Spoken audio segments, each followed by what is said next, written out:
I discovered a thick iron chain at the bottom of the sea, and more chains above it. It seemed like they were locking something strange, so I surfaced to check it out. But just then, a massive wave over 100 meters tall came crashing at me. In that moment, the little donkey desperately flapped its wings and dragged me through the wave. Soon everything calmed down. That's when I realized the chains were actually locking an island. What shocked me even more was that the island was actually a giant whale. When it saw me, it shed a tear. I couldn't help but feel pity, so I decided to free this poor creature. I looked at the whale's nose and suddenly came up with an idea. So I rode the little donkey and flew toward its nostrils. Inside, it looked like an endless universe. Toe Trigger the whale. I had the donkey scratch the inside of its nostrils with its wings. The whale immediately felt an itch. It slowly lifted its head, and one by one the chains snapped. The giant whale let out a massive sneeze and was finally free. We got blasted out of the way. The little donkey was so strong because it was originally a heavenly steed. After coming to the human world, it stomped all over the place,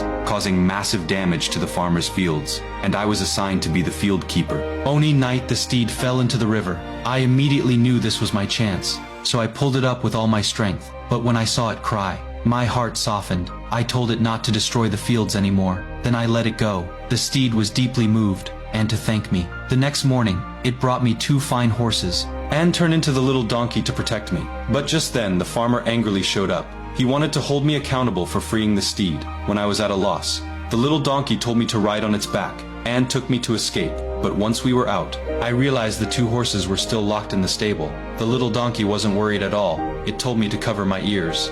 Then it blew a loud whistle. The horses immediately came running. This made the farmer furious. I then took the horses to the market, and soon ran into the king. He ordered his men to take the horses, without paying anything. This tyrannical behavior made the little donkey furious. It blew the whistle again, and soon the 2 horses came charging back. The king's cart was dragged away, and accidentally fell into a pile of flour. When he looked up again, his face was covered in flour. Losing all his authority, the king was furious. He wanted to kill me right away, but there were too many people around, so he pretended to invite me to be his royal charioteer, and secretly looked for a reason to legally have me executed. Soon he gave me an almost impossible task. Legend said there was a fierce firebird hiding in the desert. The king had sent many soldiers, but none of them returned alive. My task was to capture the firebird alive. I had no idea what I was getting into, so I eagerly accepted the task to deal with the firebird. The little donkey took me to a mysterious place.